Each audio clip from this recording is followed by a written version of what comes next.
majority of students at LBJ that are non-magnet do come from this neighborhood and are from East Austin. The racial breakdown is around 49% Hispanic, around 49% African American, and then the other 2% are Asian and Caucasian.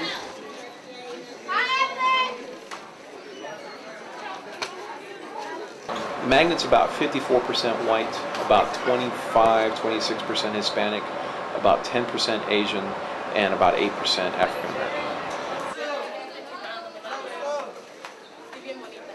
People hear about LBJ that think, oh, it's probably a more black school with a couple of Mexicans, but it's like whites, Asians, all kinds of people here.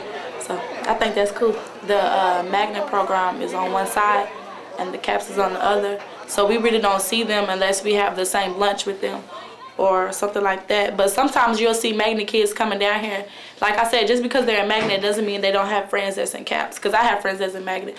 Like sometimes they'll come over here on this side and like talk to people, or we'll go over there where they'll sit together at lunch and stuff. So it's probably they're just divided during class time.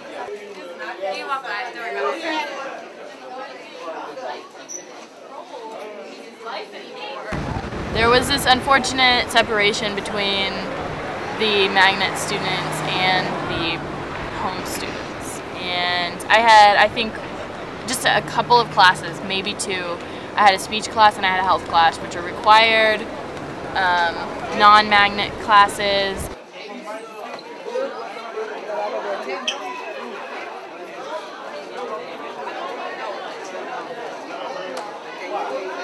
This last week, this girl, she dropped her purse, and then, because it was in her backpack and her backpack was over, she dropped her purse and I handed it to her. And she was like, oh, thank you. I didn't think, she said something stupid that kind of irritated me. She was like, I didn't think you would give it back. I thought you would just take it. And I'm like, why would I take it? I can get my own, you know what I'm saying? Get my own purse. I don't need yours, and I'm just trying to be nice. But yeah, people are stereotype people. I myself was not very outspoken, and so I don't think I would have angered anyone, but they probably would have been like, oh, a dorky white girl, she's in band, and she thinks she's better than me, that kind of thing. I know my cousin, who was the student government body president, was definitely thought of as a bitch.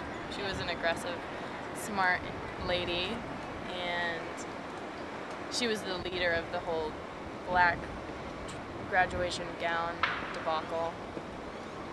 And she, I mean, I heard her be called a bitch. So people, probably they just were the confirmation of that white people just think they're better.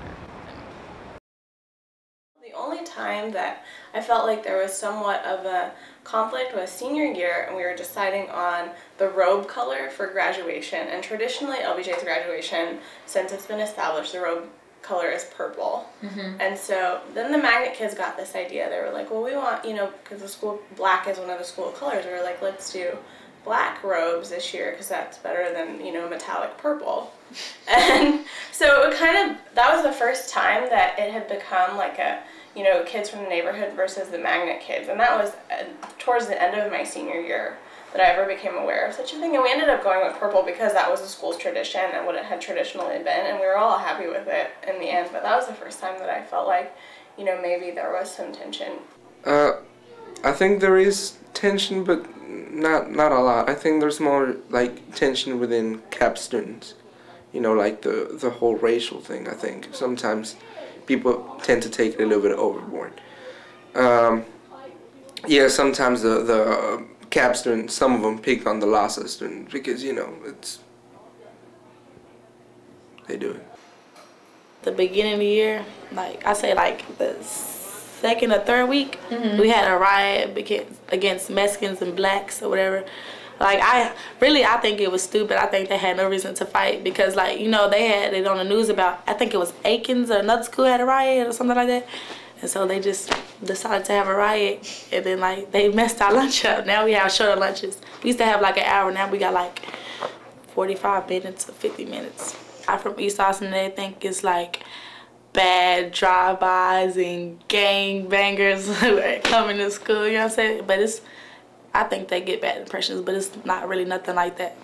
I mean, we have fights every now and then, but it's like, it's not like we have fights every day and shootings and bomb threats and all that. When I think of East Austin, I think of friends, of family that I have that live over here.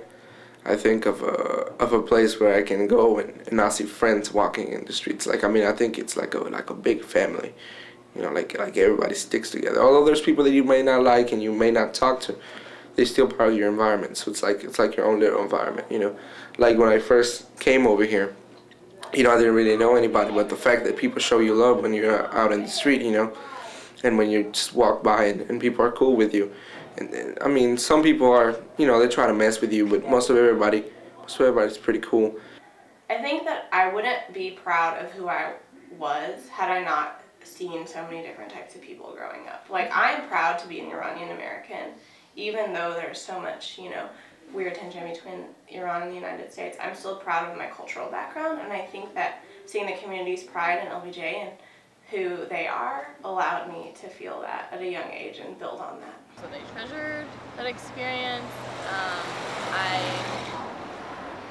really valued the moments when I felt appreciated.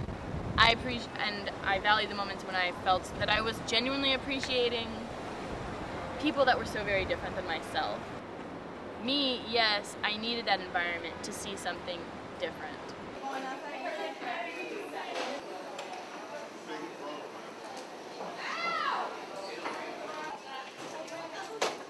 It is more white people in Magnet, but I don't think it sends a negative message, because I do have some friends that are black and Mexican that do have Magnet classes and stuff. So I don't think so. Maybe it's just maybe they said it because they don't apply themselves as the other kids do to get in Magnet. So they have to make up an excuse and say it's negative, but I don't think it's negative. I think it sends a message, but I think people, because it sends a message, but people are getting it wrong, you know. It's like people are thinking, oh, I can't do it because I'm Mexican, or I can't do it because I'm black, or I can't do it because my parents are on welfare.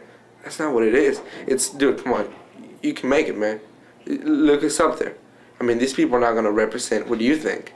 You know, you need to get up there too. That's all it's telling them. It's telling them, come on, you know, you need to work harder, because what you're doing is not working.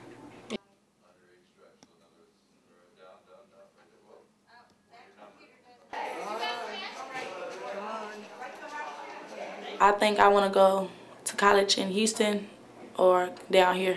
I don't really want to go too far.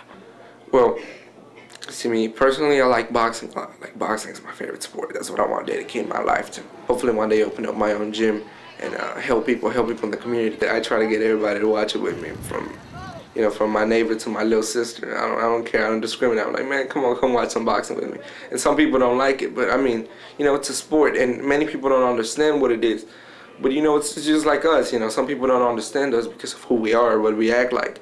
But it's a sport, it's not brutality. I think it's love, actually, you know. It's just you trying to be yourself. You know, it's just like being in the streets. You're just trying to be yourself.